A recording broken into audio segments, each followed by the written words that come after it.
service, Navalins, and the Blind Community Thrift Store at www.blindcommunitythriftstore.com. The Blind Community Thrift Store radio reading service will begin shortly. We will be reading local news from around the Southwest Missouri area, Monday through Friday, 10 a.m. to 12 p.m. on YouTube, KSMU, and on the Audio Reader Network at Kansas University. For more information, please visit us at www.blindcommunitythriftstore.com. Please stay tuned as our broadcast will start soon.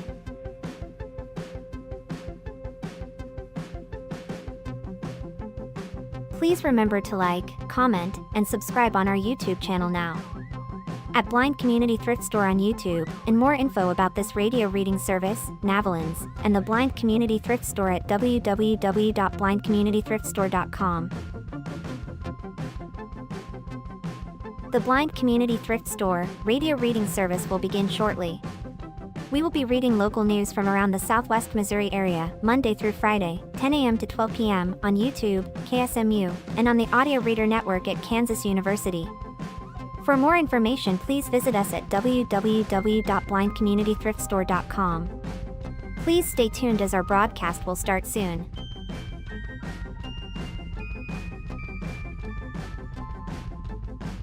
Please remember to like, comment, and subscribe on our YouTube channel now.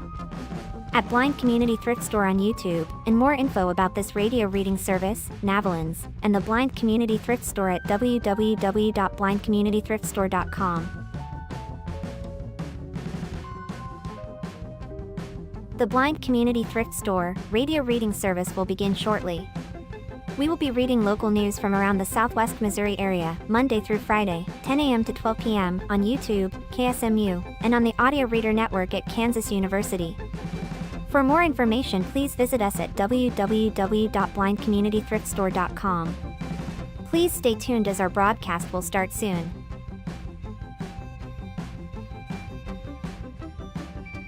Please remember to like, comment, and subscribe on our YouTube channel now. At Blind Community Thrift Store on YouTube, and more info about this radio reading service, Navalins, and the Blind Community Thrift Store at www.blindcommunitythriftstore.com. The Blind Community Thrift Store radio reading service will begin shortly. We will be reading local news from around the Southwest Missouri area, Monday through Friday, 10 a.m. to 12 p.m. on YouTube, KSMU, and on the Audio Reader Network at Kansas University. For more information, please visit us at www.blindcommunitythriftstore.com. Please stay tuned as our broadcast will start soon.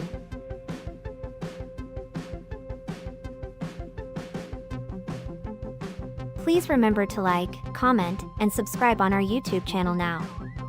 At Blind Community Thrift Store on YouTube, and more info about this radio reading service, Navalins, and the Blind Community Thrift Store at www.blindcommunitythriftstore.com. The Blind Community Thrift Store radio reading service will begin shortly. We will be reading local news from around the Southwest Missouri area, Monday through Friday, 10 a.m. to 12 p.m. on YouTube, KSMU, and on the Audio Reader Network at Kansas University. For more information, please visit us at www.blindcommunitythriftstore.com. Please stay tuned as our broadcast will start soon.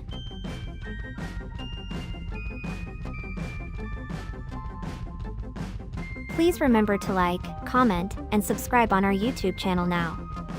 At Blind Community Thrift Store. What it is really quick. We gotta make sure it's okay. Hey, if you're watching this live, you survived the snowstorm. Congratulations. They're not. A lot of our viewers aren't going to be watching it live, unfortunately. Oh. Yeah, remember that's just kind of a small part. All right. The time is 10 a.m. Whenever you guys are ready. Hey, anybody watching this live now, if you're hearing this, listening to my voice, you made it through the snowstorm. Congratulations. Thank you for tuning in to the Blind Community Thrift Store radio reading service. My name is Madison, and I'm here with Savannah. Hi. We invite you to listen to our broadcast both live and on demand. Our live sessions are available on the Blind Community Thrift Store YouTube channel Monday to Friday between 10 a.m. and 12 p.m. each week. Additionally, You can access on-demand content through the Audio Reader Network, which offers a wide range of audio materials for the visually impaired community. To explore content from the Audio Reader Network, please visit www.reader.ku.edu. This site provides details about accessing content via Amazon Alexa, Audio Reader, Network mobile app, and information on receiving a radio to listen to the broadcast by KSMU Radio. All broadcasts are played over KSMU's subcarrier airwaves at 67 kilohertz on 91.1 from 3 p.m. to 5 p.m., Monday through Friday. Contact Audio Reader Network for more information on receiving a pre-programmed radio. I will start with the first article of the day. Hold on a sec. Here, how about while you drink, I'll do this. Yeah, you do the first one then. From the Springfield News-Leader, Springfield considers $25 million grant request to improve Sunshine Street. Written by David DeMilly. Springfield's push to secure federal funding for major improvements along Sunshine Street must wait until next week after a weather delay forced City Council to postpone a planned vote, according to a community announcement. The request, originally scheduled for January 26, will now be taken up at 6:30 p.m. February 2nd at the Springfield Regional Police and Fire Training Center at 2620 West Battlefield. Public Works is asking for approval to apply for up to $25 million in federal BUILD grant funding to upgrade the city's stretch of Sunshine Street between Kansas Expressway and Glenstone Avenue. The grant application stems from the ongoing Sunshine Street Corridor Study, launched in May 2025 and expected to finish early this year. This study has included multiple rounds of public and stakeholder engagement, and draft design concepts are nearly ready for another round of feedback. There is a photo in the article that shows the layout of Sunshine from Kansas Expressway to the Glenstone Avenue, marking upgrades that they would like to make. It is done in shorthand, so I cannot elaborate further, unfortunately. The Sunshine Street Corridor Study process has taught us a lot so far, Public Works Assistant Director Brent Foster said in the announcement. Applying for this grant opportunity now will help us keep up the momentum and move forward with implementing study recommendations soon after we have a community-supported plan. City Manager David Cameron said the project reflects priorities outlined in Forward SGF and has been shaped by significant public input from corridor businesses and area residents.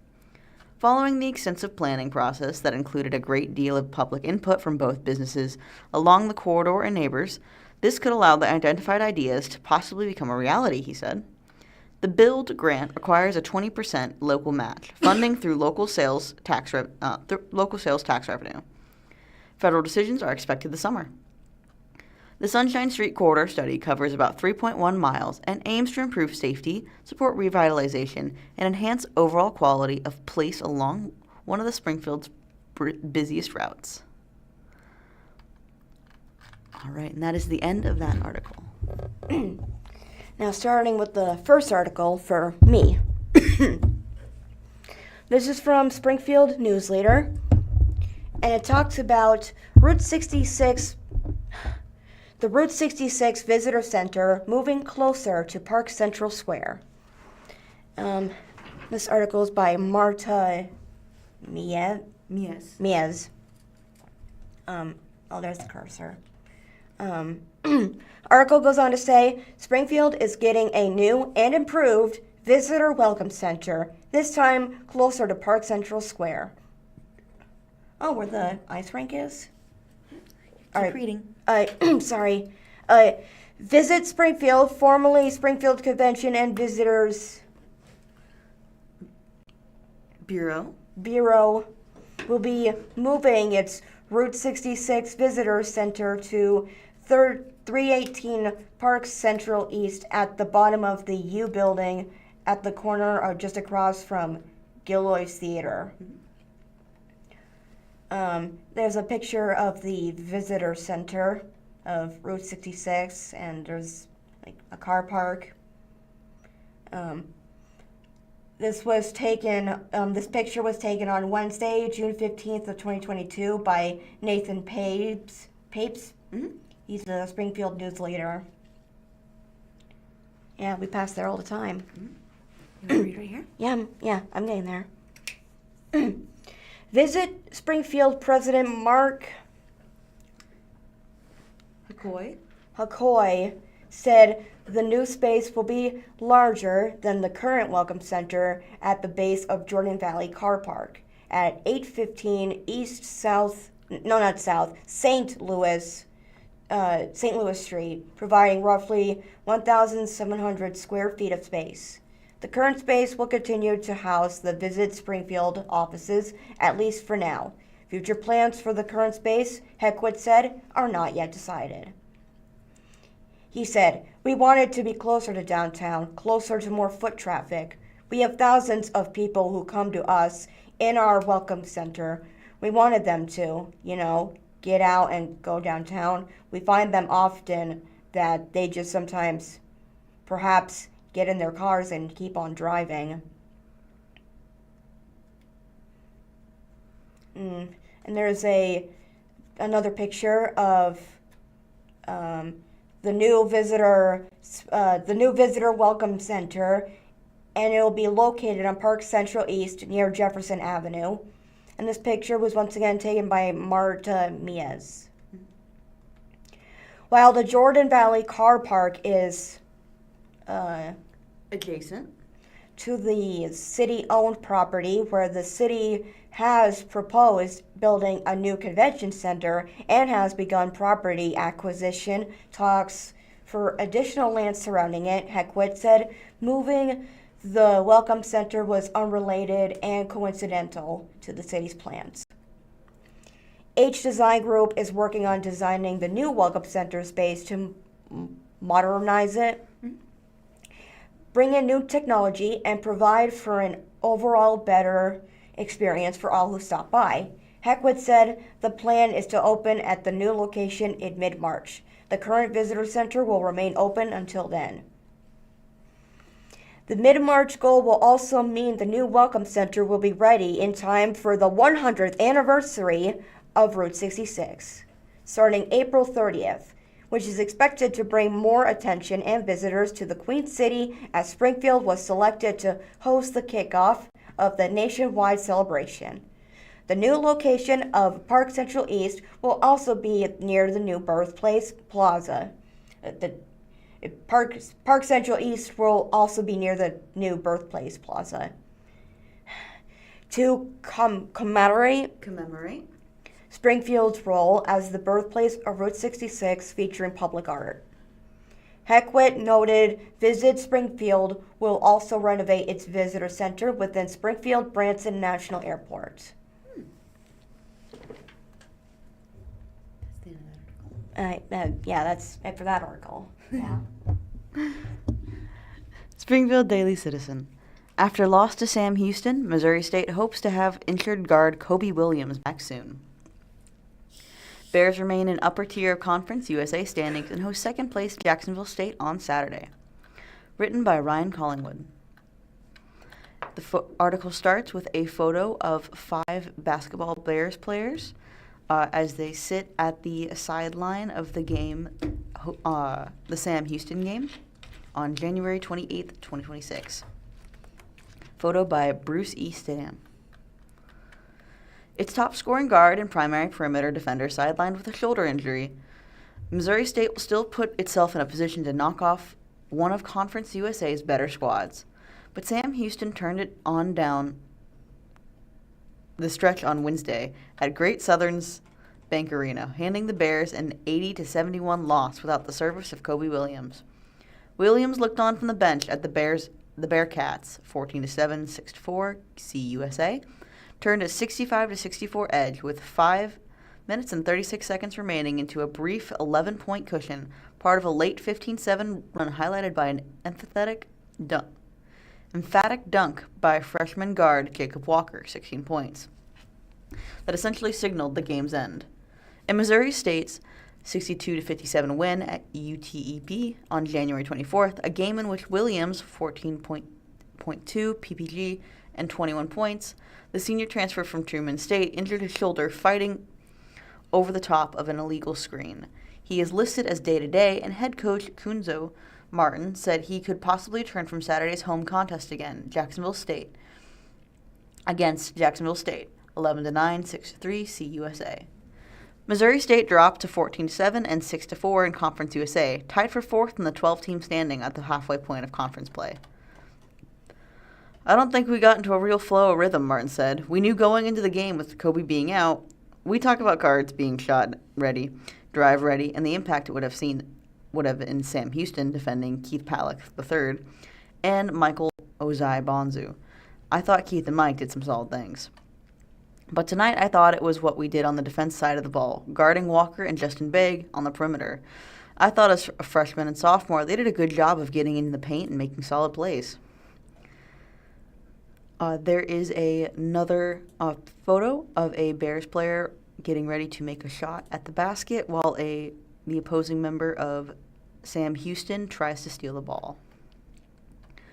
Osai Bonzu, a senior forward, checked in with a game-high 22 points, and versatile wing Palak III and had 17 points to go with 17 rebounds, putting the transfer from Division II California University, Pennsylvania, over 1,500 career points. Though Missouri State held the Bearcats to 4 of 13 from three-point range, the Huntsville, Texas school shot a solid 54.4% from the field, 31 for 57, including a 6 for 9 showing for big man Veljik Ilic.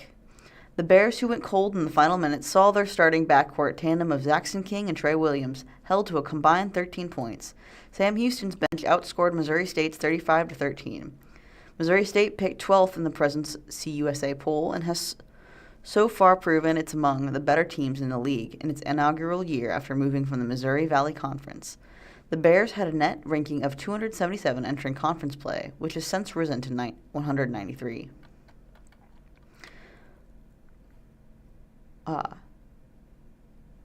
There is another photo of a man yelling excitedly at the court, wearing a Mo State basketball shirt.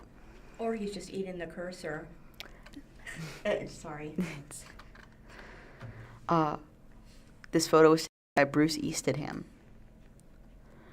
With 10 CUSA regular season games left, the Bears trail first place Liberty 17-13, 9-0, and are slightly tied behind Jacksonville State 11-9, 6-3, Middle Tennessee 11-8, 5-3, and tied with Sam Houston 14-7, 6-4. I know we've battled hard. We have 4 CUSA losses, and we don't want to lose any games, Palak III said. We're above .5 and in a decent spot in the league right now, but our focus is the next one and getting a win on Saturday. All right. That is the end of that article. Next article is from Today in History. Today in History. There's 2 featured biography. A featured biography? There's a featured biography and a featured event. First off, it's Oprah Winfrey? It's Oprah Winfrey's birthday today. She just turned 72. So if you're watching this, Oprah, happy birthday. Oprah, if you're watching this. And a featured event. Back in 1845, Edgar Allan Poe's The Raven first appears in print. On this day in 1845, Edgar Allan Poe's melancholy poem titled The Raven was first published, though the original publication in which it appeared is a matter of debate. The Raven follows the unnamed narrator's slow descent into madness as he mourns his lost love. Though not Poe's first work, The Raven was the first to bring the poet renown and recognition. The Raven was the first to bring the poet renown and recognition. Thank you. And that's it for that article. Springfield Daily Citizen. Dwindling usage of 24/7 Chestnut kiosk draws library board's attention. No plans have yet been made about continued operation of the kiosks, but a decision about their future looms. Article written by Joe Hadstell. The article starts with a picture of Nick Shannon, the outreach assistant with the Springfield Greene County Library District, clearing melting snow from the Library Express West. 2 automated kiosks that enable 24/7 use of library materials may be considered for closure in the future. The Springfield Greene County Library District Board of Trustees heard an update about the usage of Library Express East and West during its regular meetings on January 20th. Executive Director Ed Walton told board members that dwindling usage of the kiosk increases the relative cost for operation. The library's administrative team has been discussing that usage, he said, and is considering options for them. The discussion occurred during a portion of the meeting dedicated to circulation statistics and started from a question asked by a board member. The board has no current plans to alter or cease kiosk operations. I gave them an honest answer, Walton said about answering the board members' questions during the meeting. They are not very cost beneficial. At some point, we are going to have to make decisions about whether we keep them around, and the answer is probably no, based on our current knowledge of what it costs to run those and benefit that they provide to the community. There is a second photo of Nick Shannon restocking the kiosks at the Library Express East. He is looking over a clipboard as he checks the books in stock. Photo provided by Joe Hadstell. Library Express East and West are automated kiosks that hold about 340 books and other materials. Working much like a vending machine, the kiosk allows library users to check out items by scanning their library card and punching in an item number. In response, a conveyor belt dispenses the item. The kiosk also stores materials that have been checked in. Users can also request materials to be delivered to either kiosk for pickup. Currently, one staff member is dedicated to servicing both kiosks on a rotating schedule. Each kiosk is restocked once every 2 days. Manufactured by Envisionware, they were opened as a way to increase the number of locations without opening new buildings. The kiosk gave the library Springfield's footprint more reach to the eastern and western parts of the city. Library Express West, located at 3872 West Chestnut Expressway, was built in 2019. It is located near Springfield City Utilities bus stop and Max and Una Lilly Park, as well as several residential neighborhoods. Library Express East, located at 3263 East Chestnut Expressway, was built in 2022, located outside the Frisco building. It is surrounded by an interchange with U.S. Highway and 65 and commercial businesses.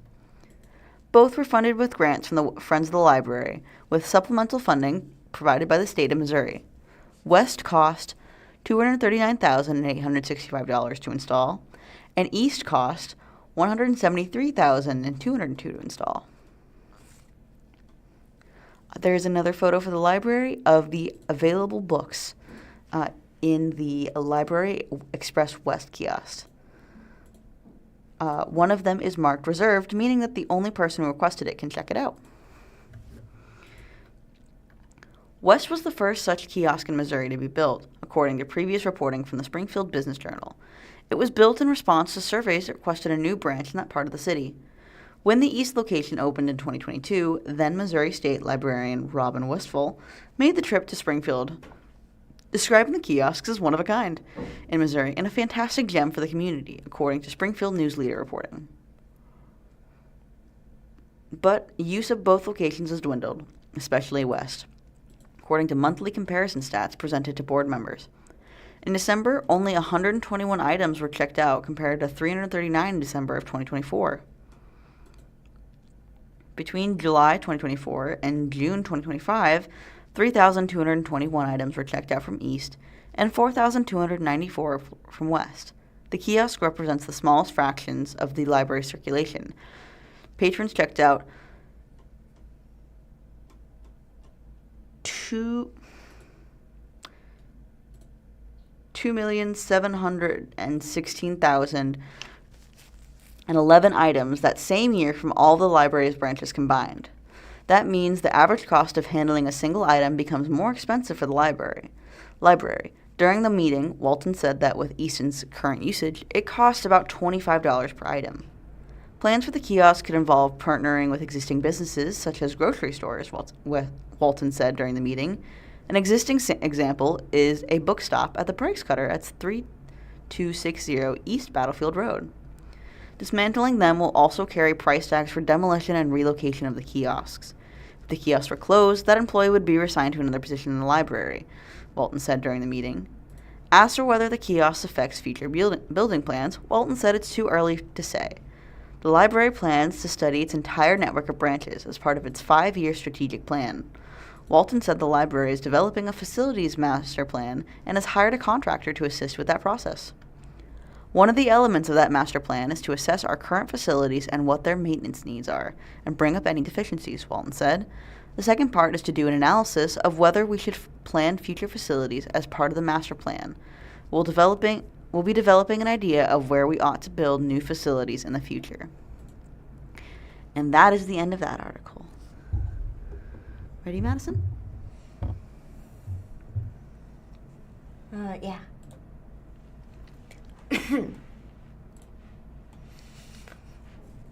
Also, today on this day is National Coronation Day. National Coronation Day, also known as Red Coronation Day or simply as Coronation Day, any way you call it, is set to aside to remember President William McKinley, who was born on today's date, and who was known to be the font of carnations, often wearing one on his lapel. McKinley's association with the carnation was long-standing. Sorry, I thought I heard something. With the flower? With the flower coming up at various moments throughout his political career. You sure you didn't hear that? It sounded like a phone ringing. It's the air conditioning. It's okay. Okay. Let me start over. McKinley's association with the carnation was long-standing, with the flower coming up at various moments throughout his political career. It started in 1876, when he was running for the United States Congress in Ohio on the Republican ticket. His opponent, Levi Lamborn Red. Or, I'm sorry, Levy Lamborn. I thought it was pronounced Levi. Either way. Levi Lamborn was a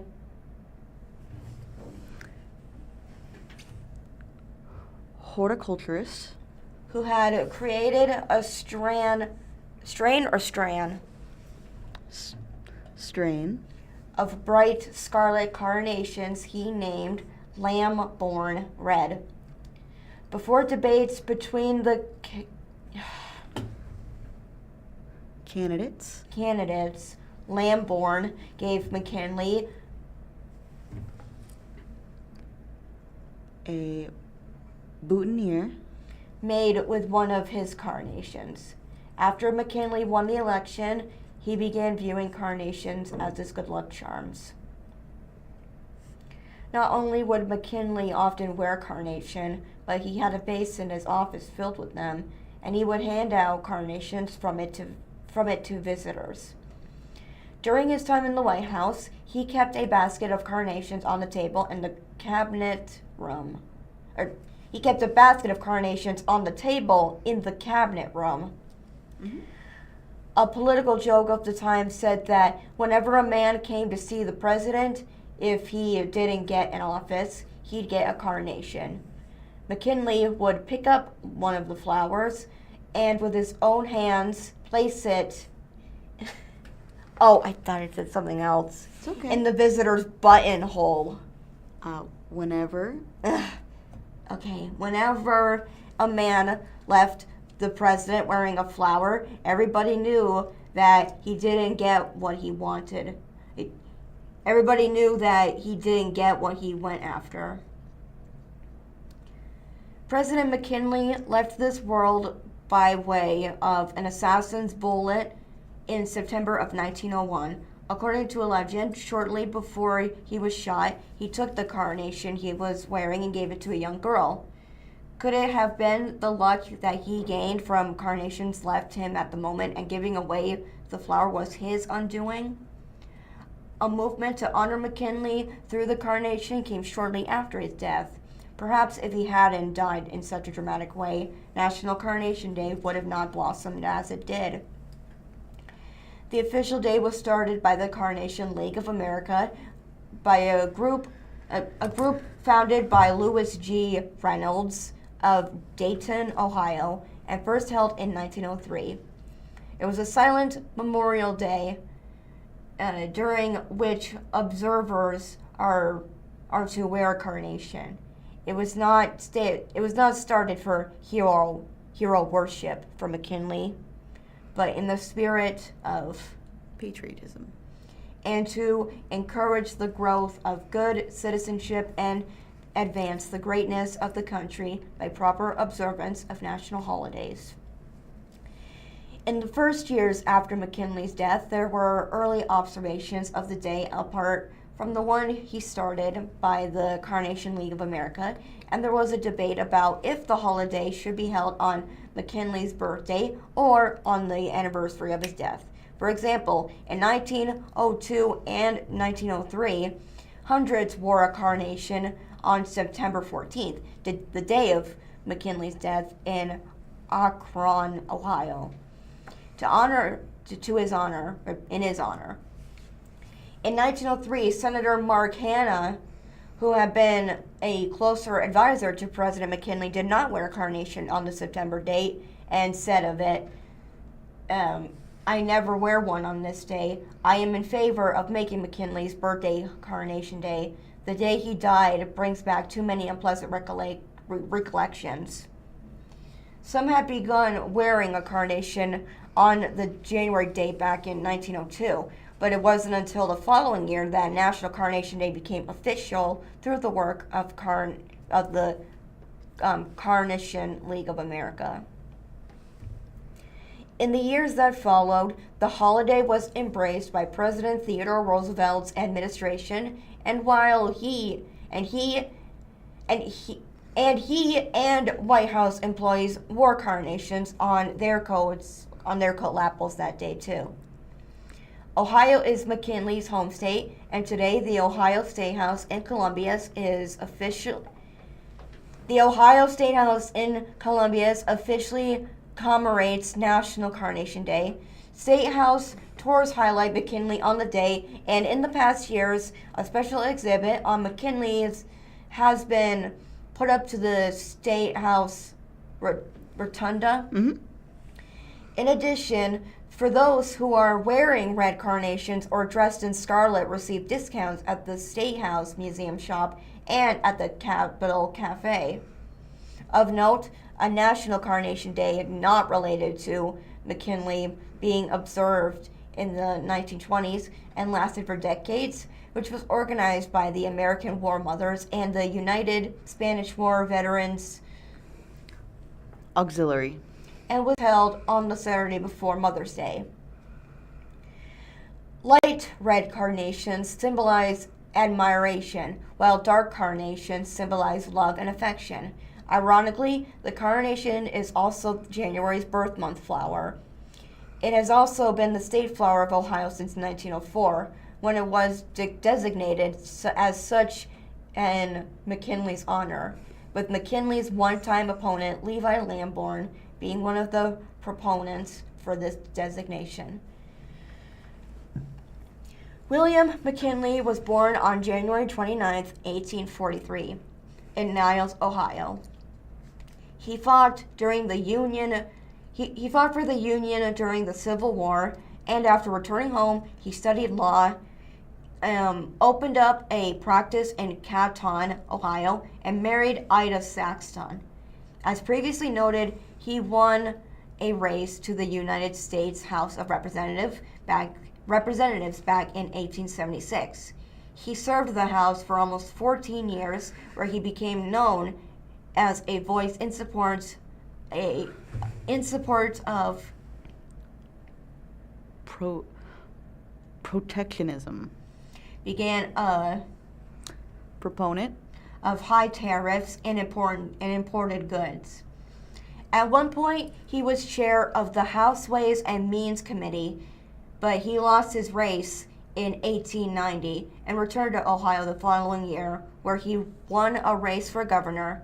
McKinley then served as a governor of Ohio from 1892 to 1986. Or not 1986, I meant 1892 to 1896. It's okay. Okay. On account of his past political experience, because of his stance on Protectionism. and with the assistance of his political Confidant. Mark Hanna, a wealthy Ohioan industrialist. McKinley won the 1896 Republican nomination for president and went on to beat William Jennings Bryan in the general election. While in the office, he steered through the Dingling Tariff Act. the highest productive tariff ever. But McKinley is perhaps best known for his doings in foreign affairs. Foreign affairs. In Cuba, which was under Spanish control, Spain was squelching a moment for freedom. McKinley's initially tried to avoid intervention and pushed for concessions from Spain. But the following explosion of the Maine, McKinley asked Congress for authority to intervene, and the Spanish War followed. The Spanish-American War followed. The United States defeated Spain, and the Treaty of Paris was signed in December of 1898. Being ratified by Congress the following February, it then gave Puerto Rico, Guam, and the Philippines to the United States, and Cuba became independent. Although the United States remained an influence in the country, many viewed McKinley as an imperialist, especially after he sent troops to the Philippines to put down an uprising. Nonetheless, McKinley remained quite popular, and he won re-election in 1900. Once again defeating William Jennings Bryan. In September of 1901, McKinley traveled to the Pan America Exposition in Buffalo, New York. He gave a speech to 50,000 people on September 5th. That following day, he was shot twice with a concealed handgun by Leon Siglosis. an archaeologist, An anarchist. and unemployed mill work from Detroit, while in the Temple of Music. Things were looking promising, but gangrene set in, and the president died on September 14th. After all these years later, the legacy of the fallen presidents lives on with the observance of National Carnation Day. You're so close. We have to finish this. I know. Actually, you can read the next part. Okay. Well. Savannah will continue. Oh, hold on. Whoops. It's okay. Hold on.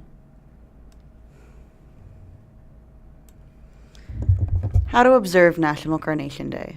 A continuation of the last article. The most appropriate way to observe the day is to wear a carnation, just as President McKinley often did, in spirit of patriotism and to honor the late president.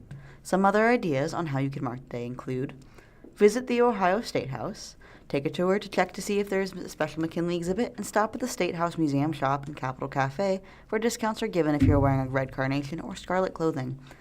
Make sure to stop at the William McKinley Monument outside. Visit the William McKinley Presidential Library and Museum in Canton, Ohio. McKinley's tomb, the McKinley's National Memorial, is adjacent to it. Stop at the National McKinley Birthplace Memorial in Niles, Ohio. Check out the William McKinley Memorial in Toledo, Ohio. Stop at the spot where McKinley was assassinated. Read a biography about William McKinley, or watch videos of William McKinley from the Library of Congress, including one of him taking the oath of office and speaking at the Pan American Exposition. All right. From the Springfield Daily Citizen: legalize and tax or ban them outright. Missouri lawmakers debate video lottery machines. Supporters say licensing video lottery terminals could send hundreds of millions to education, while critics warn the plan would legitimize illegal gambling and harm vulnerable communities. This is written by Missouri Independent. There is a photo of State Rep Bill Hardwick, a Republican from Dixon, describing his bill to legalize video lottery during a hearing Tuesday of the Missouri House Emerging Issue Committee. Photo by Rudy Keller. State Representative Bill Hardwick is sitting in front of a podium as a crowd sits behind him watching as he speaks. Written by Rudy Keller, Missouri Independent. Video lottery operators on Tuesday promised Missouri will reap a windfall of money for education and other programs if lawmakers will substitute their devices for slot machine-like games, currently in thousands of retail locations across the state. But opponents of a bill, which was debated by the House Emerging Issues, said legalizing video gambling in convenience stores, bars, and fraternal halls would drain money from poor communities and create other problems that would outweigh any benefits. For nearly a decade, what vendors call no-chance gaming has survived massive enforcement efforts by the Missouri State Highway Patrol and local governments by filing lawsuits and stretching out criminal prosecutions. Part of that effort has been massive political contributions that at one point forced then Attorney General Andrew Bailey to withdraw from defending the Highway Patrol and lawsuit challenging its enforcement efforts. Tolerance of the machines is growing thin in some communities. Springfield successfully defended an ordinance banning the machines, and Kansas City has followed suit with an ordinance banning them as public nuisance and health hazard. For years we were patient and we waited, but we've had enough, Shannon Cooper, a lobbyist for Kansas City, said in testimony to the community Tuesday night. Under the latest plan to legalize video lottery terminals, State Representative Bill Hardwick, a Republican from Dixon, wants to put the Missouri Lottery in charge of the games, requiring a license for all retailers and vendors, and tax the profits after prizes at 34%. Of the tax, 31% is for state educational programs, split between public schools and higher education, and 3% is for local governments. The official estimate is that the taxes could generate $291 million for education programs within 2 years, with licensing and other fees generating $55 million more for veteran programs. Smaller amounts would be set aside to provide pensions for elected county prosecutors and support a new enforcement bureau in the Attorney General's office. The question before lawmakers, Hardwick told the community, is not whether there will be gambling in retail locations, but whether it will be regulated and taxed. There's gaming all over the state right now, various types of games. Hardwick said, there's ways you can call the gray machines and no-chance machines. There's what you can call the gray machines and no-chance machines. There's also just illegal slot machines operating. In the state of Missouri, this gaming is happening throughout the state with no rules or regulations. Opponents of the bill argued the enforcement of current law and perhaps a stronger law banning the games would solve the problem. The General Assembly should not reward illegal activity by acting to make the activity legal after the offender has continually exploited the market, said Ray McCarty, Executive Director of the Associated Industry of Missouri. Gray market. The games available in most convenience stores and other retail locations are called no-chance games because they have a function that allows a gambler to know the outcome of the next play before making a bet. They have come to be called gray market machines because the vendors argue that feature means they do not violate Missouri anti-gambling laws. The argument has started to crumble. In October, a federal jury ordered Wildwood-based Torch Electronics, the biggest vendor of the games in the state, to pay $500,000 to a competitor that provides traditional arcade games for unfairly forcing them out of 20 locations. The jury found that Torch games fit the state's definition of legal gambling device. And Attorney General Catherine Hanaway, who replaced Bailey after he was appointed to a top FBI job, told MissouriNet that she intends to crack down on these machines. Plate County prosecutor Eric Zand scored the only felony conviction of a gray market game vendor in 2020. On Tuesday night, he testified in favor of Hardwick's bill because no other prosecutor has followed up on the success. The law today, sadly, just doesn't work, Zand said. Constitutional questions. The Missouri Constitution, since 1875, has barred lawmakers from enacting laws to authorize lotteries or gift enterprise for any purpose. Voters have approved exceptions for charitable bingo games, the Missouri Lottery, and casino gambling along the Mississippi and Mississippi rivers. In testimony Tuesday, committee members were told by one attorney that by giving responsibility for the games to the Missouri Lottery, the bill would fit in the constitutional exceptions. This is a constitutional bill, period, said Scott Poole, a lawyer from Jefferson City. The key element of an unconstitutional game is that there is no elements of skill needed to play, and nothing the players can do will enhance their chances of winning. When Missourians first approved casino gambling by statute, courts ruled games like poker or craps were games of skill and therefore legal, while slot machines violated the lottery ban. Only a second vote on constitutional amendment providing an exception allowed the casinos to offer slot machine games. The Constitution also earmarks all tax proceeds from gambling to education programs. Casinos generated $363 million for education programs in fiscal 2025, and the lottery provided $337 million. No revenue figures are yet available for sports wagering, launched late last year after voters approved 2024 constitutional amendment. Attorney Mark Ellinger, speaking for casino lobbying group the Missouri Gaming Association, said Hardwick's bill violates the ban on laws authorizing games of chance. And he added it unconstitutionally diverts money from education by adding a tax for local needs. It cannot survive under the precedent of the Missouri Supreme Court under the express words of its Constitution, he said. How it would work. Hardwick's bill would impose requirements similar to those on casino slot machines and lottery retailers who sell physical lottery tickets, like casino slot machines. The games would have to return at least 80% of the money bet as prizes. Casino profits are taxed at 21%. Records produced at the federal trial showed torch games return about 65% of money waged as prizes. The money is taxed as ordinary income. Retailers would be given a year to transition from the gray market games to machines licensed by the Missouri Lottery. The machines currently in place would be removed in part because only machines connected to the lottery's computer system to monitor play would be legal after the year expired. The current machines do not have that capability. No retailer who currently has gray market machines would be excluded from being licensed as a video lottery retailer. This allows us to get rid of the gray machines, replace it with a license program, and we can still have the non-interruption in business, Hardwick said. He said he would be open to changes, but he wants to protect the revenue of retailers who have come to depend on the money generated by the machines. I want your views about what you think is fair and not fair, from the small business owner's point of view, from the point of view of businesses who have not participated in the gray market, from the point of view of our schools, of our police, and our veterans, Hardwick said. I want it to be something that's fair and just bill. I know that it's a really complicated bill. The bill would require retailers to put all the games in a designated location on their premises, divided from other business operations, with video surveillance and monitoring to make sure no one under 21 plays. In past years, the legislation required that area to be enclosed and off-limits to non-players. There is a picture of two no-chance gambling machines sitting in a Columbia convenience store, photo by Rudy Kelly. The loosening of those restrictions raised questions among committee members. State Representative Josh Hurlburt, a Republican from Smithville, described what he saw when he was taking his young children to Poplar Bluff for the eclipse last year. During a restroom stop, he said he saw a child sitting in front of one of those games. The kid wasn't playing, Hurlburt said. He was sitting at it, watching it. But that is probably something we don't want to encourage either.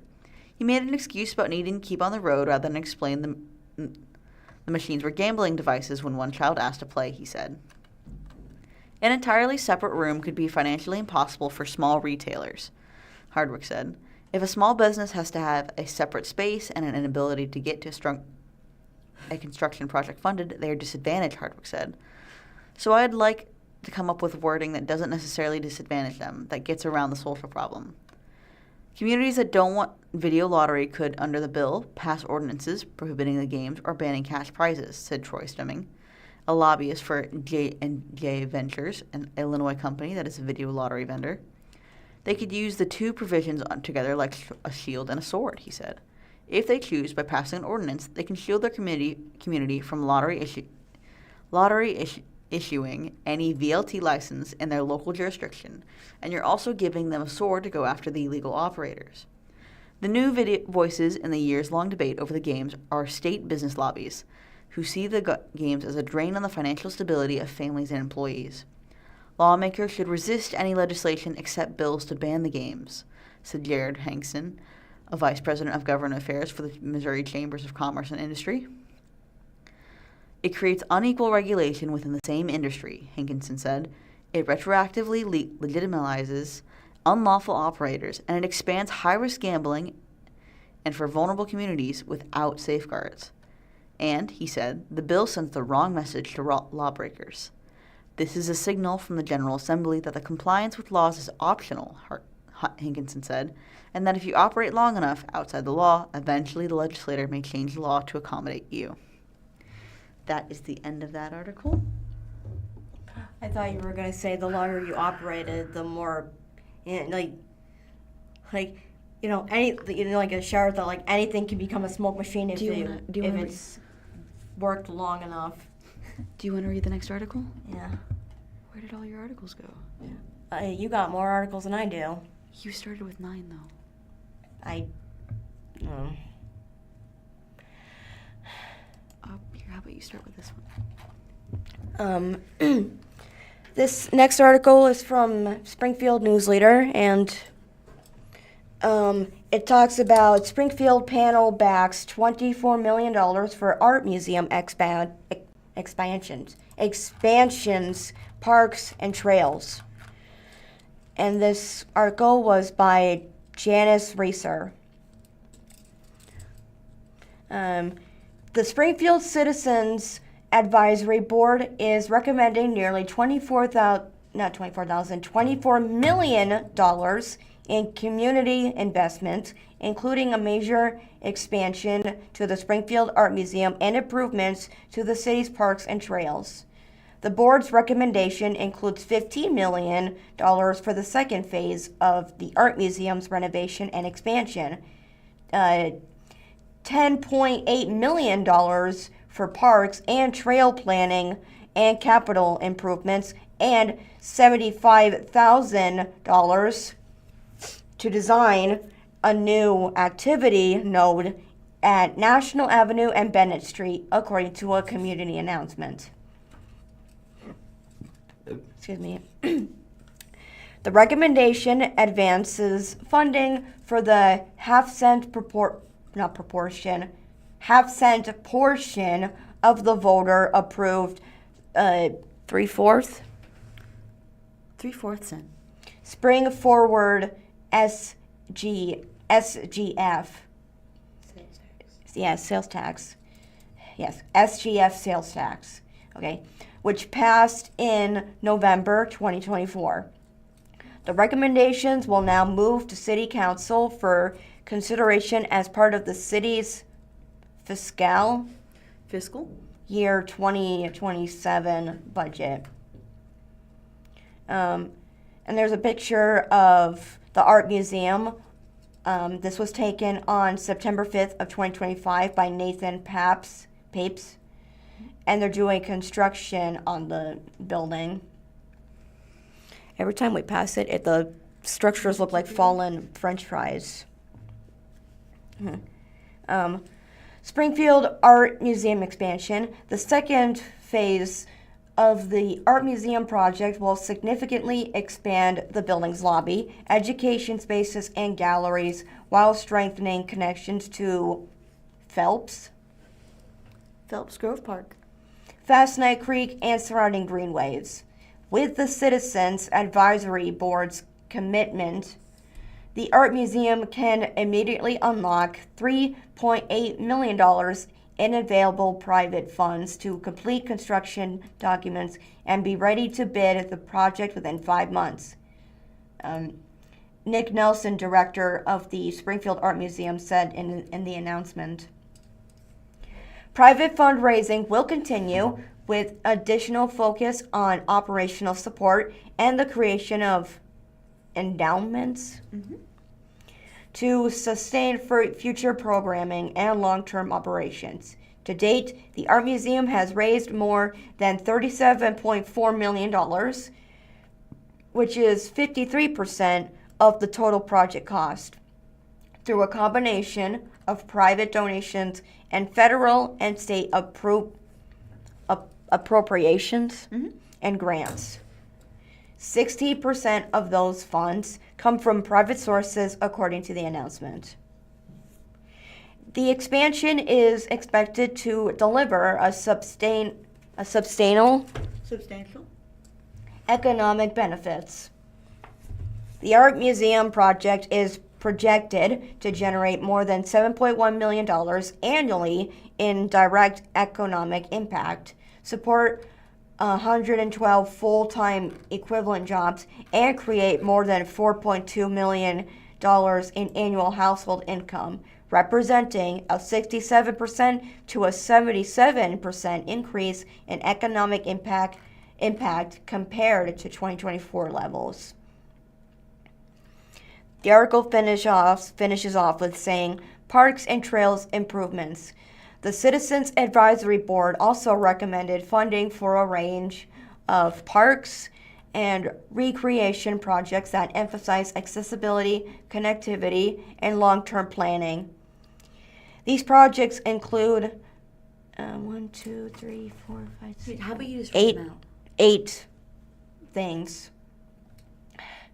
First off, it's McDaniel Park exclusive playground going for $6,405. So, $645,000. $45,833.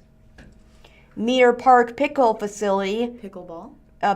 facility going for $3,624,157. Okay, Chadwick Flyer Trail or the Kissick to Trail of Honor going for $1.8 million. $1.8 million.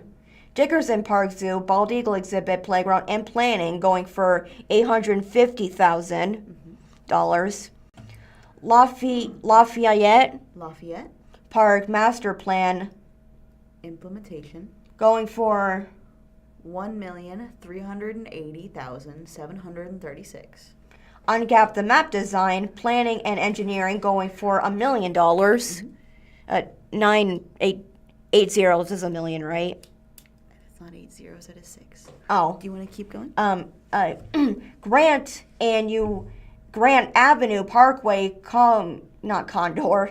Grant Avenue Parkway Corridor Planning, also $1 million.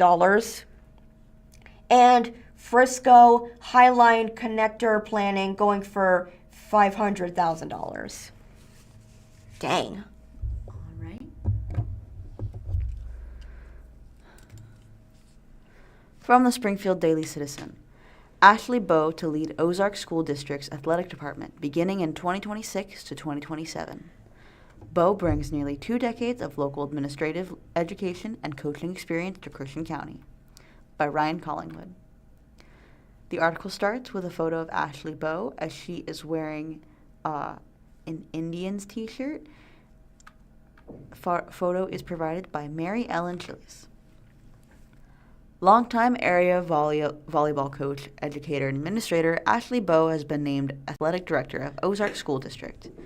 Bowe, who led Stratford's win-heavy volleyball program for the past 13 seasons while working in principal and assistant principal roles in the school district, will replace the retiring Yancey Little in the 2026 to 2027 school year.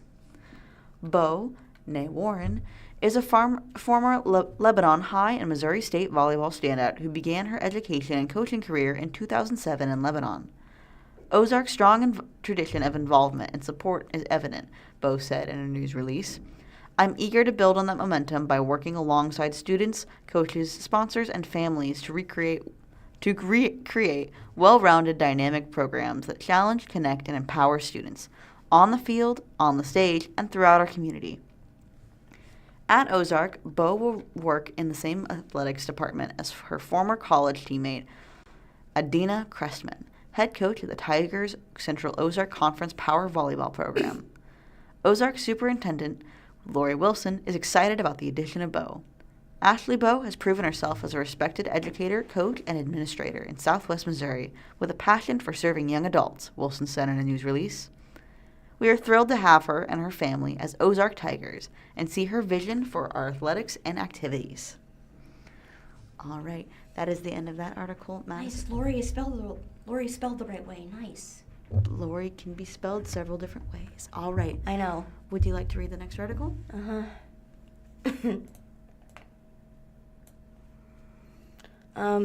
The next article is by Springfield Daily Citizen, and it's a letter saying SPS should consider a new food service contract. This was published back on January 27th of this year. Yes. There's a picture of attendees waiting in line, school cafeteria style, for breakfast prior to Dr. Granita Lafayne State School of the school speech to members of the Springfield Chamber of Commerce and others at Jarrett Middle School in Springfield, Missouri. This photo is by Jim Wilson. All right. Goes on to say opinion, and it's by Lynette Wright from Springfield. The article goes on to say, our school district is approaching an important decision, whether to renew the contract with the current food service management company. All bids for this contract were submitted in January 22nd, and the Board of Education will soon determine the path forward. Food service decisions directly affect student health, learning, and the responsible use of taxpayer dollars. Parents, educators, and district employees see the impact of these decisions every day. When ongoing concerns are raised without meaningful resolution, it is important for the broader school community to be informed and engaged. It's also important to clarify that nutrition services employees are employees of Springfield Public Schools, not the food service management company. These staff members work directly for the district and serve students daily.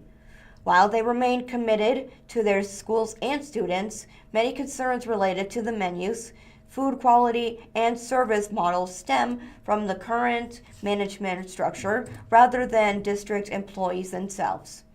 This issue is ultimately all about accountability, transparency, and ensuring decisions are made in the best interest of all students, staffs, and the community. Over time, parents, staff, and community members have raised consistent concerns, including heavy reliance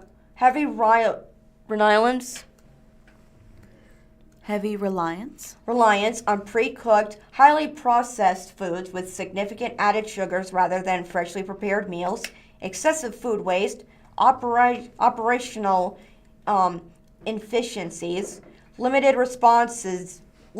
responsiveness to concerns, contract structures that reduce district oversight and accountability, and menus consistency high in added sugars. While some meals may meet minimum nutritional requirements, high sugar and heavily processed food do not support students in performing at their best throughout the school day. Access to balanced, nourishing meals is essential for focus, energy, behavior, and learning, particularly for students who rely on school meals as a primary food source. With the contract now under review following the January 22nd bid submissions, the Board of Education has an opportunity to carefully evaluate whether renewing the current agreement best serves students and taxpayers, or whether alternatives should be considered that better align with the students' wellness, participations, and fiscal responsibility. One voice matters, but many voices together matter more. I encourage parents, teachers, district employees, and community members to respectfully contact the Board of Education and ask them not to renew the current contract and instead consider options that prioritize. Options such as nutritious, balanced meals that help support student health and learning, reduced added sugar and fueling highly processed foods, fiscal responsibility and meaningful waste reduction, transparency, accountability, and district oversight, and responsiveness to families and district employees. You do not need special knowledge or inside information. Sharing your perspective and this why this decision matters to you is enough. Change happens when communities speak up thoughtfully and respectively. This is a moment to do just that for our students, for our schools, for our responsible stewardship of public funds. And that's the end of that article. All right. I feel like I have to sneeze. It's okay. Thank you for listening to the Blind Community Thrift Store radio reading service. Come by and see us in person with daily deals at 2713 North Kansas Expressway in Springfield, Missouri. Veterans receive a 25% discount every day, providing significant savings as a token of appreciation for their service. Additionally, the store features a weekly clothing sale where all clothing items are available at 50% off every Wednesday. Seniors aged 55 and older benefit from a 25% discount every Tuesday, making shopping more affordable for the senior community. Would you like me to read the next article, or do you want me to read? Oh, I thought I had to read the next part. That's a separate bullet. Okay. You read the next part. How Logan Rogersville alum and New Buffalo linebacker Zach Bergman realized his Division I football dream. After starring and earning his degree at Missouri Southern, Bergman is embracing a new challenge. This article was written by Ryan Collingwood. I legit There thought is that a- sign had a tail. Sorry. The article starts with a photo of the former Logan's Rogersville and Missouri Southern standout, Zach Bergman, as he stands in front of a Buffalo football background wearing his Buffalo jersey and helmet. This is a courtesy photo, as labeled by the article. There's a mattress in Zach Bergman's New Buffalo, New York apartment that still needs a topper, and he's beginning to learn his way around the off-chilly city that hugs the Canadian border. It's been a whirlwind January from the former Logan's Rogersville standout, who carved out an impressive enough football career at NCAA Division II Missouri Southern to attract several Division I suitors after entering the most recent transfer portal cycle. The 6'4", 235-pound graduate senior linebacker ultimately chose Buffalo, a Mid-American Conference member with 5 bowl appearances in the past 6 seasons that has produced 3 current NFL linebackers. Another is likely on the way, an All-American graduate senior linebacker, Red Murdoch, projected draft pick. Bergman, a 2-year team captain and all-conference selection at the Joplin-based university, where he earned a degree in kinesiology, will be looked at to help fill Murdoch's void in 2026. After a week at his new school roughly 1,000 miles from his native southwest Missouri, Bergman remains in awe of what the football bowl subdivision school offers. It's crazy to be a country kid from Rogersville, Missouri, to where I am now. Words can't describe the amount of excitement it brings me, said Bergman, who graduated from Logan Rogersville in 2021. The resources, the things they provide here, the structures, the intent, 3 strength coaches just for football. Your own nutritionist. I'm drinking tart cherry juice right now that you get after workouts. It's just phenomenal. There is a photo of Zach Bergman being tackled in 2025 as he in a 2025 game. Photo by Missouri Southern. Bergman led Missouri Southern in tackles in 9 of 11 games, 100 total in 2025, often facing nationally ranked opponents in the tradition-rich MIAA. Since first logging consistent reps for his redshirt freshman season in 2022, the versatile and sizable Bergman believed he could play at the highest collegiate level if given the chance. The former high school quarterback and safety, who gained about 40 pounds of muscle during his 4.5 years at SSU, certainly looked the part. His film affirmed it. Being at the Division II level, you wonder how coaches, scouting the portal, will respect you, Bergman said. But the film spoke for itself, and I gained a lot of respect from coaches once they turned on the film. It was a matter of getting my film in front of the right coach. A medical redshirt season in 2024 would give Bergman a 6-year eligibility. Entering the portal wasn't a decision made flippantly, but considering the fact he gave more than 4 years to the MSSU program and earned his degree, he believed he owed it to himself to spend his final season at a higher tier of college football. Bergman didn't hire an agent, relying mostly on the support and guidance of parents. Logan Rogersville School District employees John and Kim Bergman. I really had no clue what level of schools would be interested in me after entering the portal, he said. There is a link to a tweet from UB football that says new bowls on the block, and it shows photos of different football players that have signed to the UB football team, one of them being Bergman himself. Division II powers Northwest Missouri State and West Florida were the first to reach out, followed by Division I FCS members Tennessee, Chattanooga, Lamar, and North Alabama. As the hours and days in the portal pressed on, FBS schools began reaching out, including Buffalo, Central Michigan, and Big Ten members Rutgers. Missouri State, which offered Bergman a preferred walk-on spot out of high school under a different coaching regime, wasn't among them. Missouri State never reached out, which is a little frustrating, Bergman said, when asked if his home's area Division I program made contact. I've proven a lot of people wrong in my life, and I'm ready to do it again once more. Bergman's combination of speed, size, leadership, and innate football knowledge was attractive to the schools who made contact, who widely believed those attributes would translate well into a higher rung of college football in the right scheme. Bergman quickly saw the business side of the portal in the process. Hours before I was to get on a plane to Rutgers for a recruiting visit, and my parents also took off of work that day, I got a call. Bergman said, Rutgers told me they just signed a guy at my position and that my visit was canceled.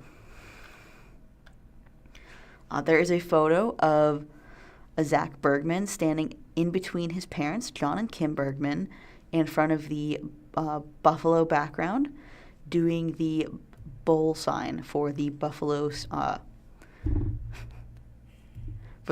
team, where they put the two middle fingers and their thumb together, leaving their pinky and pointer fingers up to create a bowl. In school, this was called Quiet Coyote. Name, image, and likeness, NIL, funds to attend at Buffalo are more of a perk to Bergman, whose move was rooted in football and a desire to earn a graduate degree. But he said it's nice to get some extra money he can put into savings accounts and has recently spoken to a financial advisor. As Bergman enters winter conditioning and upcoming spring practices, he's excited to prove himself once more.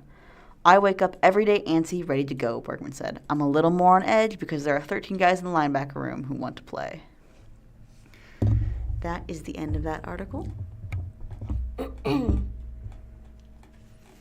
Next article is about, this one is also from Springfield Daily Citizen, and it's about a deli pasta house enhancing a dinner menu under new ownership. It's by Juliana Goodwin.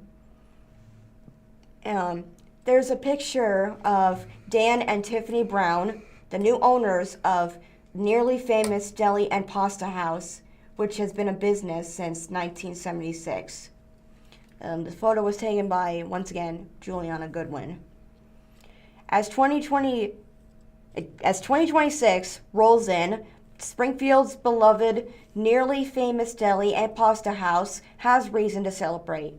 This fall marks 50 years in business, and the journey into its 5th decade starts under new ownership. But don't worry, stresses owner Dan Brown. They aren't changing the lunch menu. If it's not broke, don't fix it, he said, seated next to his wife, Tiffany, who's a co-owner. These two have quite a story, which includes raising 10 kids. Wow.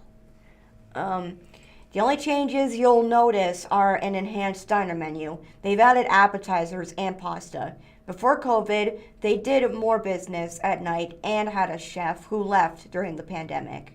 When the restaurant reopened, they offered the lunch menu in the evening and stepped away from steaks, but the Browns would like dinner to become its own attraction. And there's a picture of the nearly famous restaurant. It's at a recent lunch rush. It's always been a hot spot for lunch, but the Browns hope to build the dinner business too, and the quiche is the most popular food in this restaurant. And this photo is taken by Juliana Goodwin. And you can see one of the waitresses giving an order to people. They also slightly lowered alcohol prices. If you didn't know they sold booze, you're not alone. Brown says a lot of people didn't realize, so he put signs on tables advertising their $4 beers. When he dropped prices, sales increased in a month from $500 to $2,000. Part of his mission now is for people to think of Nearly Famous Deli and Pasta House as a go-to in the evening. Already, it's bustling at lunch. He's also worked to reduce wait times for families during the workday rush. The article goes on to say, a family formed through friendship. Dan met Tiffany when he was married to his late wife, Alicia. Tiffany and Alicia were best friends and had been since childhood. They all lived in Branson at the time, which is where Tiffany is from. Dan grew up in Crane. Dan had 6 daughters, and when the youngest was 2 months old, Alicia passed away unexpectedly. Oh. Yeah. Tiffany, who had 3 children of their own, offered to help Dan with the kids. I told him I'm not going to let you do this alone, Tiffany said. That's sweet. The article contains a picture of the Brown clan. This photo is taken by Tiffany Brown. It says they are missing a few in this photo, as some are blended into the family. But they have 10 kids and 10 grandkids. In their blended family. Yeah. They bought a 2-story house in Marionville to accommodate everyone. She lived on one floor, he lived on another, and in time their friendship and love blossomed. They got married and had a baby together. Now they have 10 children, 8 girls and 2 boys, along with 10 grandchildren, 8 boys and 2 girls. Nice. The Browns still live in that 6-bedroom house in Marionville. Mm-hmm. Tiffany is an office manager for another business and keeps the books at Nearly Famous. Most of their children are adults by now, but they still have a couple at home who are in band and sports, so they stay incredibly busy. Interestingly enough, the Browns just celebrated their 10th anniversary and snuck off to Texas to see a Dallas Cowboy game. It was a whirlwind, but we had a blast, she said. Despite owning a business, they stressed the importance of making time for each other and family. It's a priority. The article goes on to say he started the restaurant a decade ago. And it's a picture of Dan holding up the recipe that has been passed down from the original owner to the next owner, Nancy Miller Atkinson.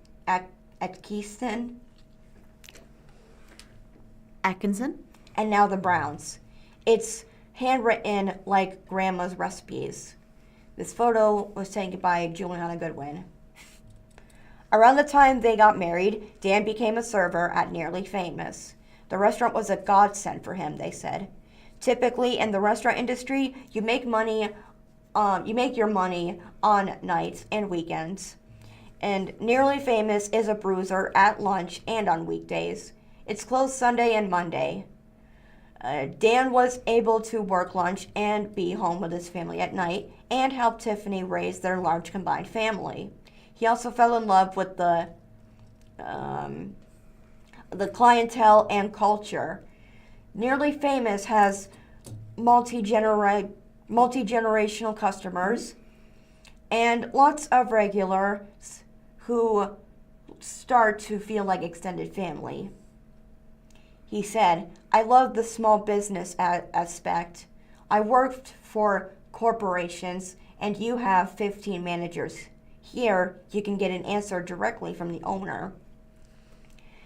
He says the restaurant has a Cheers-like atmosphere and serves great comfort food. They have 13 employees and are an anomaly to the restaurant industry, which suffers from very high turnover. Donna Hawkins is a server who's been there for 36 years. General Manager Joey Slaughter has 22 years under his belt. Other employees range from 12 to 20 years. Dan was there 10 years before Nancy Atkinson, previously Miller, she recently married, wanted to sell. Everything fell into place for them to buy it. The couple credits God for everything aligning. Tiffany said she was nervous initially, but it has been great. I always wanted to have a restaurant, but to start a restaurant is hard. But buying an established restaurant, it's a lot easier, Dan said. He already knew their regulars and how the business operated. It was fun, Dan said. Keeps us young. Tiffany looked at him, smiled, winked, and said, we're just getting started. Restaurant with a history in Queen City, as the article continues. Nearly Famous Deli and Pasta House is on its third owner in 50 years. The customer base is multi-generational. Do you want to just describe the photo? The picture contains the restaurant Nearly Famous on a bright sunny day, and it's that's basically it. It's basically just the restaurant. Let's see, the Nearly Famous Deli and Pasta House, they are known for their egg salad, Reuben's, quiche, and tomato soup at lunch. This photo is taken by Juliana Goodwin. Nearly Famous was started in 1976 by Suze Dunville Powell. Atkinson bought it in February of 2006. It was originally on Kent Avenue near Plaza Towers. Atkinson? Yes. Worked in human resources for a stainless steel company and was losing her job, so I bought myself a job, she said. Atkinson? Did not have a restaurant experience, but she wasn't worried because this was an established spot. Just 3.5 months after Atkinson opened it, a fire broke out and the restaurant closed. Atkinson Says she remembers watching a firefighter on his ladder cut a roof into the hole, but she still felt everything would be all right. 3 months later, she reopened in its current location in the Brentwood Shopping Center North. Atkinson Said there are no words for the wonderful people she met and came to love through the business. Oh my gosh, what an amazing experience. I wouldn't trade it for anything, she said. But she fell in love later in life, and her husband encouraged her to do something that wasn't so stressful. So in 2025, she sold the business and they moved to Arkansas. This is my next chapter in life, she said. Her sister still works at Nearly Famous and texts Atkinson daily when regulars come in, so she's staying connected. She has no doubt that the new owners will continue the legacy. Dan and Tiffany are good people, and they will be good stewards of Nearly Famous. Atkinson She said. She then said, I wouldn't have sold it to them otherwise. Nearly Famous means too much to many people. All right. Next article. Springfield News-Leader. Missouri Supreme Court rules against Springfield HOA on solar panel law. Article written by Marta Mies. A dispute between property owners and their homeowners association in Springfield has been settled by the Missouri Supreme Court. The full panel of Missouri Supreme Court judges unanimously sided with the homeowners, overturning a Greene County Circuit Court ruling regarding whether HOAs can restrict or prohibit the installation of solar panels on homes. The Granite Springs subdivision south of Lake Springfield dates back to 2003 when the developer created covenants for the lots within the subdivision that included that no antenna, satellite dish, or solar panel shall be attached to the exterior of any residence. In 2021, Colleen Eckmeyer and William Love purchased a lot and later constructed a home in the subdivision. In 2022, Springfield's then state senator Eric Burleson sponsored Senate Bill 820, which established that covenants and deed restrictions could not prohibit solar panels and that while HOAs could adopt reasonable rules regarding placement of the panels, the rules could not prevent installation, impair the functioning, restrict the use, or adversely affect the cost or efficiency of the device. The state law went into effect January 1st, 2023. The article provides an image of 3 installers installing 3 solar panels onto a roof. This image is provided by Getty Images. No thanks, I'm good with staying on the ground. Eckmeyer and Love, aware of the new state law, obtained a proposal from a company to install panels and presented to the Granite Springs Homeowners Association. In early 2023, the HOA indicated panels could only be installed where they were not visible from the street, according to court documents.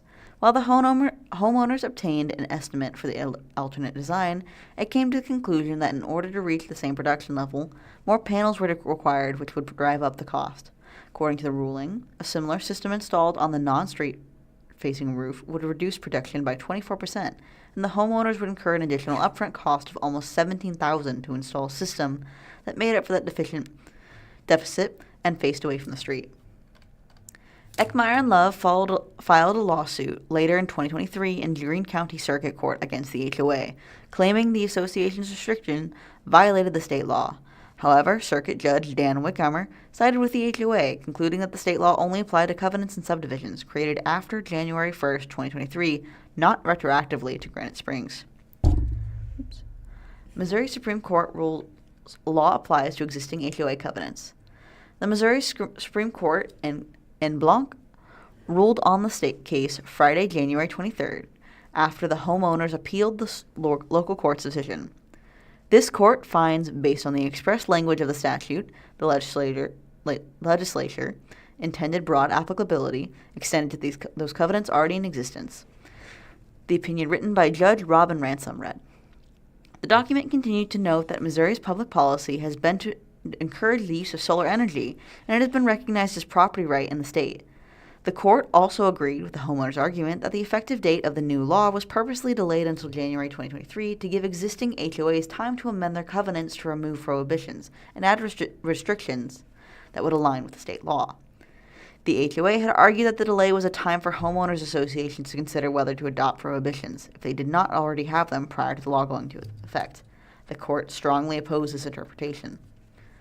Through the court proceedings, the Granite Springs HOA has also argued that applying the state statute to pre-existing covenants violates the Missouri Constitution by impairing the obligations of contracts or imposing new obligations with respect to past transactions. It argued covenants are contracts, and applying the new state law to them would impair the contractual agreement between lot owners. Viewing restrictive covenants as private contracts, the government found the state legislative action serves a legitimate purpose and still protects the interest of all by empowering HOAs to adopt reasonable rules. In the court documents, the Supreme Court highlighted the ruling in the contrary would mean any private contractual agreement could override subsequent legislation setting public policy. The court also further enforced that the HOA could not prohibit street-facing panels as the restrictions adversely affected cost and efficiency, a point the HOA did not dispute with evidence to the contrary, according to the court documents. James Owen, executive director of clean energy nonprofit Renew Missouri, served as trial counsel for Eckmeyer and Love alongside Springfield lawyers Richard Schnake and Lily Sweeney. In a news release, Renew Missouri celebrated the victory that it said not only protects the right to solar energy, but helps expand property owner protections overall. I am thrilled the Supreme Court could not only help the protections established by the legislature, but also help to make renewables and customer choice to pursue renewables more available in our state, Owen said in the release. The HOA was represented by Richard Rollings Jr., a Camdenton-based attorney, and J. Craig Preston, an attorney with O'Reilly and Preston in Springfield. They could not be reached for comment by publication deadline. Here, instead of reading another one of those, how about we read an article? Sorry, my throat just gets sore when I read. You're okay. This is sponsored content by Springfield Daily Citizen. The title is "It Takes Little to Be Big." This is sponsored by Merrill Lynch. Merrill Lynch. A Nelson Hallman Group. Yes. This photo is provided. There's a picture of. A group of volunteers. Yes. This photo is provided by Big Brothers and Big Sisters of the Ozarks. Presented by the Merrill Lynch Nelson Hamill Group. Hallam Group. It's okay. This post was paid for. Hang on, should I read this? You can. This post was paid for and produced by a generous donation from the Merrill Lynch Nelson Hallam Group. The Daily Citizen newsroom was not involved in the creation of this content. January is National Mentoring Month. A time to recognize the life-changing power of mentorship and the growing need for mentors in our community. Across the country, young people with mentors are more likely to succeed in school, avoid risky behaviors, and build confidence that lasts a lifetime. Serving over 200 youth each year, Big Brothers, Big Sisters of the Ozarks sees this impact every day right here in Southwest Missouri. The article goes on to say, mentoring matters. Research consistently shows that mentorship works. Young people with a caring adult in their life are more likely to graduate, pursue higher education, and develop the social and emotional skills needed to thrive. These outcomes aren't as abstract, but they do represent real futures being shaped by the consistent, supportive relationships, such as 99% of our littles stay out of the juvenile justice system, and 85% show reduced depressive symptoms and improved mental health. And mentorship helps close nearly 2/3 of the economic gap. Those numbers happen because someone chooses to show up. It doesn't take a special skill set. Local mentoring programs that make a big difference.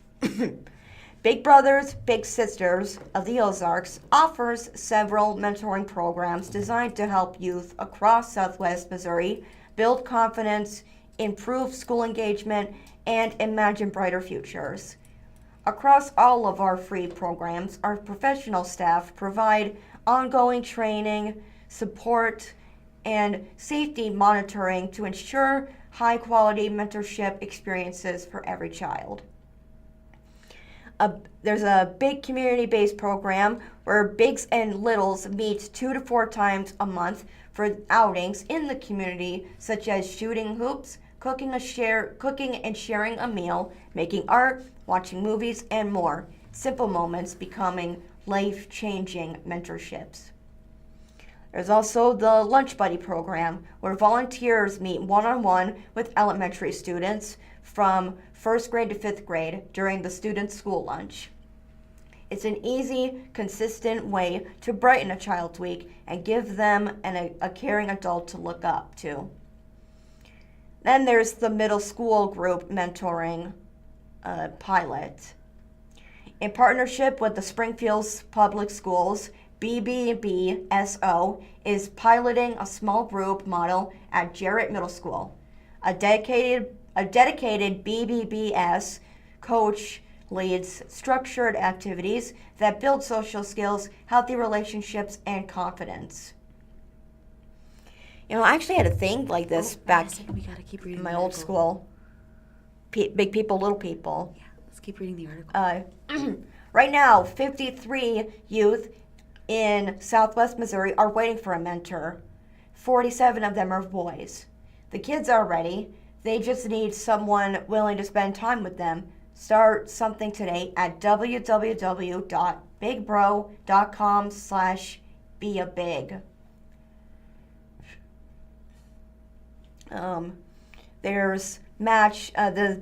There's a picture that has two girls, like a big sister and a little sister. See, big and little. And it says match of the year. Right. I'm just saying, I met a sixth grader when I was in third grade myself, so. Madison, we gotta keep focused on the article. This photo was provided by Big Brothers, Big Sisters of the Ozarks. Go big in 2026. All proceeds from these events benefit Big Brothers, Big Sisters of the Ozarks, helping ignite the power and promise of youth through one-to-one mentoring. Big Mixer on February 10th. Celebrate National Mentoring Month. Meet fellow Bigs and supporters, and bring a friend to learn how they can get involved. Free to attend. There's a link on the website to RSVP. There's big poker tournaments going to March 6th and September 18th. Go all in for mentoring. Enjoy a fun night of a professionally run Texas Hold'em tournament. Big Taste on April 28th, formerly known as Taste of the Ozarks. Savor the best bites from 12 to 15 local restaurants while celebrating the power of mentoring. Always a community favorite. Enter to win $20,000 in cash. You do not need to be present to win. Only 500 tickets are sold. And then there's Ozarks Beer Fest on October 24th.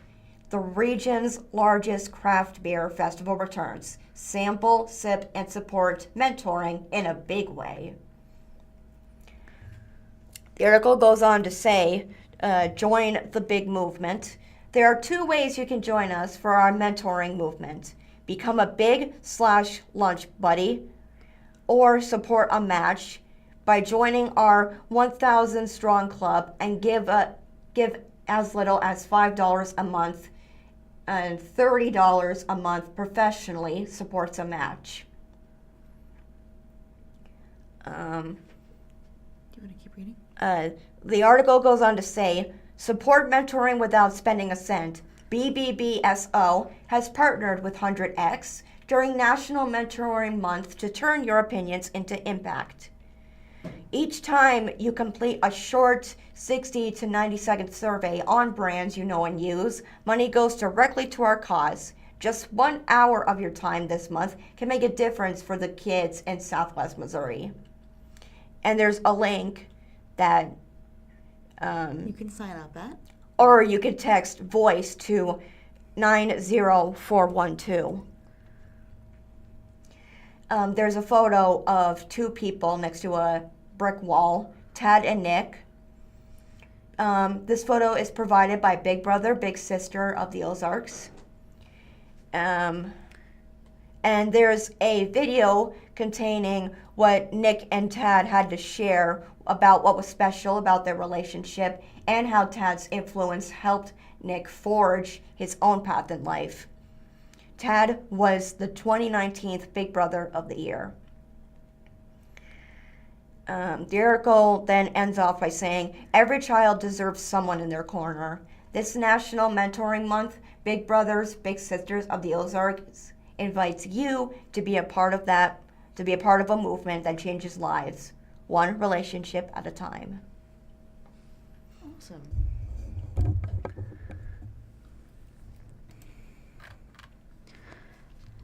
From the Springfield Business Journal, JVIC Director Alan Kunkel to retire after 19 years at MSU. Article written by Claudette Riley. As a leader at Missouri State University, Alan Kunkel has transformed and advanced key initiatives in downtown Springfield. He will retire from the university on June 30th. Kunkel has been Associated Vice President for Economic Development since 2007 and Director of the Jordan Valley Innovation Center since 2010. Wow. He has played roles in expanding JVIC, advancing Idea Commons, and growing the e-factory, officials say. It has been an honor and a privilege to work for Missouri State, and I'm fortunate to have been able to work for and with so many wonderful people, Kunkel said in a news release. I've been blessed with a tremendous team who are extremely capable of taking JVIC, a factory, and Idea Commons to the next level. There are so many opportunities. Oops. It's okay. There are so many opportunities, and I'll enjoy watching their continued success. Reached by phone, Kunkel said he had been contemplating retirement in recent years, but wanted to complete key projects first. It's the time for me to step away and see what else is out there, he said. Kunkel previously worked for the Springfield Area Chamber of Commerce and the Missouri Department of Economic Development. His salary for the 2024-2025 academic year, the most recent available, was $156,818, according to MSU records. The university credited Kunkel for expanding JVIC by building relationships with corporate partners and tenants that conduct research and bring new technologies to the market. JVIC was selected in 2022 as one of only 3 locations nationwide to house a Next Flex node as part of America's Flexible Hybrid Electronics Manufacturing Institute. Kunkel also supported the vision of Idea Commons, an urban innovation park in downtown Springfield where people can live, shop, learn, create, and work. He was also instrumental in establishing and expanding the factory, the university's entrepreneurship and small business outreach center. Kunkel also oversaw the establishment of the university's composite brader facility. This is a specialized advanced manufacturing center for developing large-scale components, especially for hypersonic vehicles funded by the U.S. Air Force. Brad Bodenhausen, Vice President for Community and Global Partnerships at MSU, said Kunkel's leadership has impacted the university community. He is an outstanding economic developer, someone who has the experience and skills to take a vision and make it reality. That's what he's done here in Springfield Center City, Bodenhausen said in the release. For almost 20 years, he has devoted his energies to implementing the university's vision for JVIC, a factory, and Idea Commons.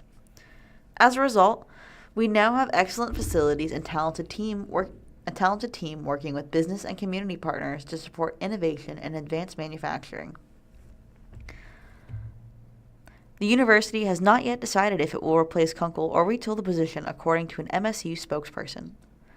Kunkel has served in other leadership roles, including MSU's liaison to the Springfield Innovation Incorporated Board, which provides advisory oversight for JVIC and the factory, board members of the Missouri Biotechnology Association, Downtown Springfield Community Improvement District, and the Southwest Missouri Council of Governments, appointment by Governor Mike Kehoe to the Missouri Technology Corp Board, and part of the International Economic Development Council, the Heartland Economic Development Course Board, and the Missouri Economic Development Council.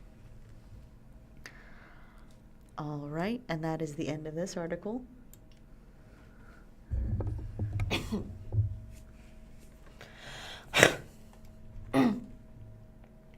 Next one is by 417 Magazine, and it talks about Galentine and Valentine's Day celebrations. This article is by Christine Mute? Joe Everhart and Jordan Blomquist. Yep. Ooh, that's pretty. There's a photo by Chuck Travers, It's a picture of honeymoon dens. Yes, they. I believe they are called honeymoon dens. Actually, they're individualized tents made to observe the sky with a private couch, lighting, and dinner in each one. Those are pretty. Mm-hmm. Do you want to start? Here? Especially the sky. Mm-hmm. It is a very nice sunset. Yeah. The article goes on to say, it's time to start making your Valentine's Day and Galentine. What is Galentine? They're gonna elaborate. Go ahead. Okay. Both plans. Whether you're wanting to celebrate with dinners and roses or to just enjoy the holiday with your gals, the Queen City has a ton to offer.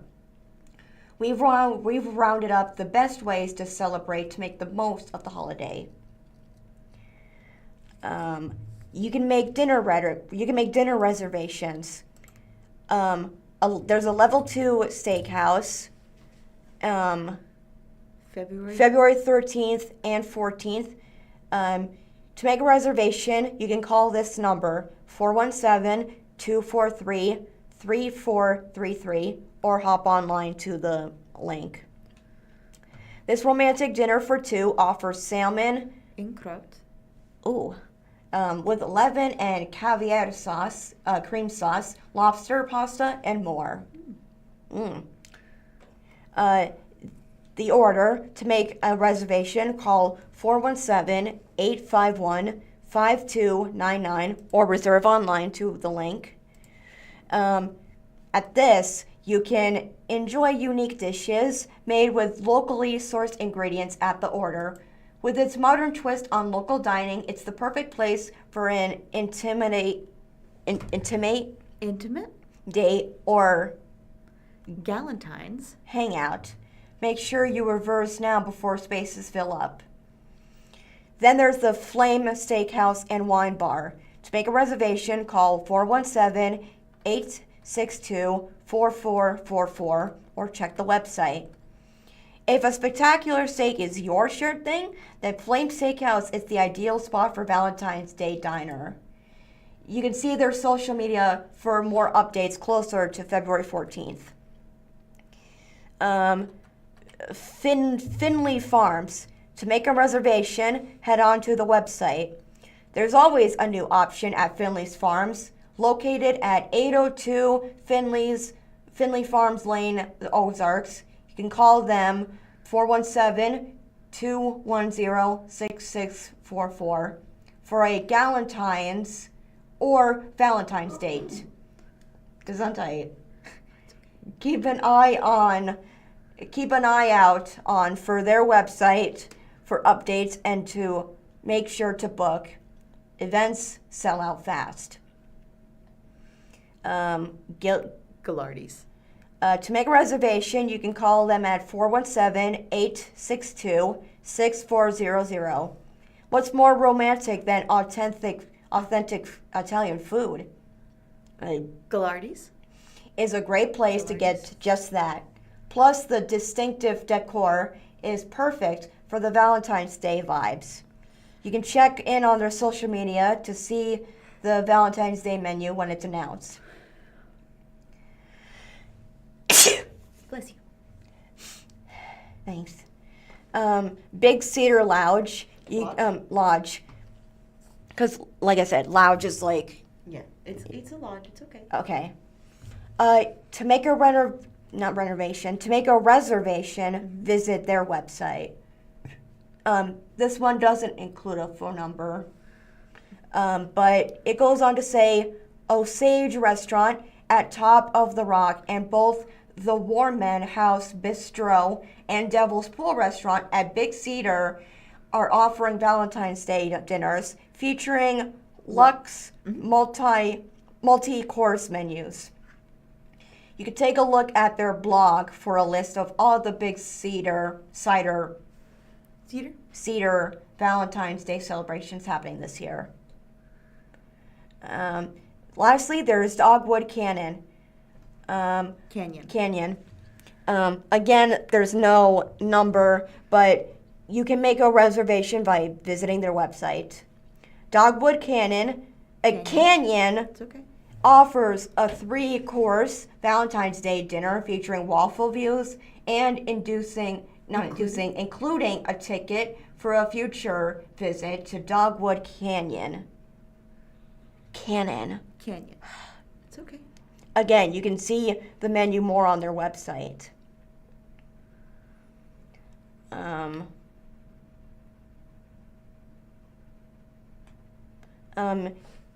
And here are some things to do on Valentine's Day. Feel like a kid again. There is something about going to an arcade that makes you feel like you're in a rom-com movie montage. Sneaking and a quick kiss, playing laser tag, laughing, trying to keep your head up during air hockey, pretending you don't know how to properly throw a bowling ball so your date has to guide your hand. You can experience all of this and more at Andy's B Bull Social, located at 1127 East Battlefield Road, Springfield. You can call them at 417-883-1234. Plus, you can have dinner and drinks without even having to leave the building. Catch up. Get those familiar heart flutters back. This time, because you're exercising. Just because you're exercising doesn't mean you're not. Doesn't mean you're nervous. Here, read the sentence. Sorry. This time, because you're exercising, not because you're nervous. And check out all of the amazing local parks we've got or have. The cold weather only makes walking more romantic. You can bundle up and cuddle close as you walk hand in hand, talking uninterrupted and getting your steps in for the day. You can try Jordan Valley Park for this particular stroll, so you can end your brisk walk with a warm drink at the Coffee Ethic or the European downtown. Or you could just scroll to Secchiota Park and stop at Black Lab Coffee. Slow down. Watch the sunset at Top of the Rock, located at 190 Top of the Rock Road, Ridgedale. You can call them at 800-255-6343. While it may be too cold for a sunset toast on the patio, you can have a great date with a view by visiting one of the spot's eateries, like Osage Restaurant with its panoramic lake view. Ooh, we gotta try that out sometime. That's the end of that article. From the Springfield Business Journal, new ownership takes helm of Queen City manufacturer. Article written by Mike Cullinan. After nearly 20 years of employment in the banking industry, Christy Chaston embarked on a professional shift last year. She and her husband now own a 28-year-old manufacturing business. Christy and Brian Chaston officially closed September 2nd on the deal to buy Advanced Metal Fabricators Incorporated from Jason O'Neill, the original owner of the company, which opened in 1998. She declined to disclose the purchase price or terms of the couple's lease for the company's 15,000 square foot building at 1050 East Lynn Street that O'Neill continues to own. I love manufacturing. That was my favorite type of lending when I did commercial loans, Christy Chaston said, noting her banking career including work at Commerce Bank, Metropolitan National Bank, Guarantee Bank, and the Bank of Missouri. I think most bankers secretly are curious about owning a business, and I certainly was. I don't know that I necessarily voiced it, but in the last 2 or 3 years, my husband and I got really serious about doing it. While the couple came on board with the company in April, Chaston said O'Neill couldn't close on the transaction for several months due to tax reasons. At Advanced Metal Fabricators, Chaston is chief financial officer while her husband is president. It's been a good process. It's been fun, Chaston said, of becoming owners of the company that specializes in fabrication of sheet metal for residential and commercial customers. Several of my friends have asked me if this was the right decision. I'm like, absolutely. I love banking. I learned a lot from it and enjoyed it. But this is totally different, and I love it. I absolutely love having the ability to affect your job, your company, and it is such a great responsibility, she added. Chaston said metal products manufactured at the Queen City Company include fascia, guttering, roofing panels, and soffit. Most of its clients are within 500 miles radius of Springfield. Anything that's a metal on the outside of a building, we can build, she said, adding advanced metal fabricators also make specialty products for inside homes, such as railings and custom chimney caps. With much of her banking career focused on commercial lending, Chaston said she was familiar with helping companies such as manufacturers with loans. While she didn't have manufacturing in her employment background, Brian had 8 years of experience as a project manager at Central State Industrial Equipment and Service Incorporated. The couple recently hired their first new employee since becoming owners, she said, which increased the small staff to 8. Most of the employees' experience at advanced metal fabricators ranges between 15 and 18 years, she said, noting the longevity and skill level of its staff has been very helpful for the new owners, Chaston said. They still have a lot to learn. There's also process improvements we're working on to help both of us and all of our employees work through everything in a much more efficient and effective manner, she said. It's like eating an elephant. You eat it one bite at a time. The couple recently refreshed the company's offices and are evaluating equipment for future investment, she said. We also got some software upgrades we need to look at, she said. We can improve upon what's here and make life easier not only for our employees, but provide better timeframes for our clients to receive products. That's the end of that article. Actually, I was going to read the rest of that. We already passed that article. We're gonna. All right. Next one is by SBJ, and it goes on to say Rob Gronowski to headline nonprofit fundraiser. This article is by Jeff Pickle. He's a digital editor. Retired professional football player Rob Gronowski will serve as the featured speaker for an annual Boys and Girls Clubs of Springfield's fundraiser. Gronowski is scheduled to keynote the nonprofit's 2026 Steak and Steak Dinner, which is scheduled April 7th at University Plaza Hotel and Convention Center, according to a news release.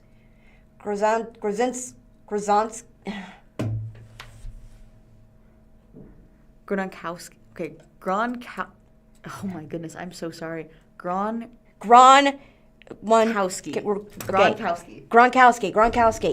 Okay. Sorry about that. Gronkowski is a former All-Pro tight end and Super Bowl champion who played for the New England Patriots and the Tampa Bay Buccaneers. Steak and Steak is about more than an incredible night and a great speaker. It's about giving young people the tools, confidence, and opportunities they need to be champions on and off the field, said Amber. I got it. I almost said Abraham Lincoln. It's okay. Said Amber Alcorn, Director of Strategic Communication for Boys and Girls Clubs of Springfield, in the release. She added, "When our community supports this event, they're investing in the potential of kids across Springfield." Last year's Steak and Steak Dinner, featuring Emmett Smith, raised $2,650,000 for Boys and Girls Club of Springfield. $265,000 for Boys and Girls Club of Springfield, Alcorn said via email, pointing to a $350,000 I got it, a goal to this year. Roughly 600 people attended the last year's fundraiser. Previous Steak and Steak Dinner speakers include Patrick Mahomes, Travis Kelce, Nick Saban, Brett Favre, Tony La Rosa, Lance Armstrong, and Peyton Manning, according to past reporting.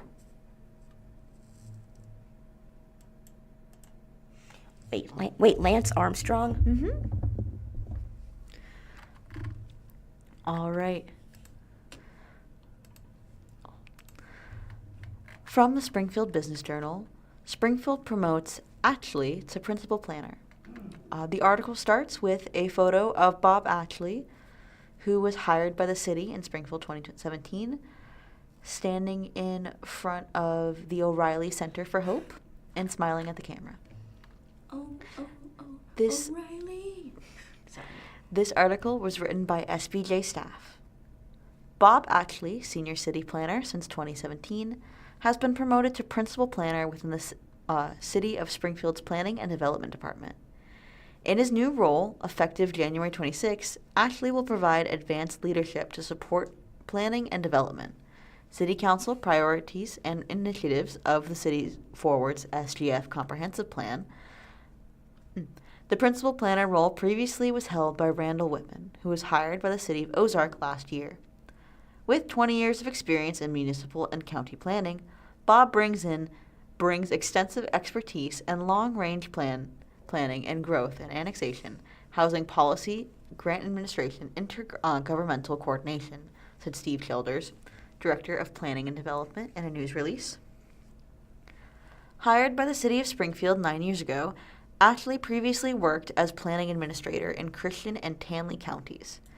His experience includes managing high-volume development review processes, supporting the modernization of development regulations, coordinating stormwater and floodplain management activities, and assisting with grant-funded infrastructure and community resilience projects. Bob is well respected for his collaborative approach, strong institutional knowledge, and sincere commitment to community, betterment, and quality of place, said Childers in the release.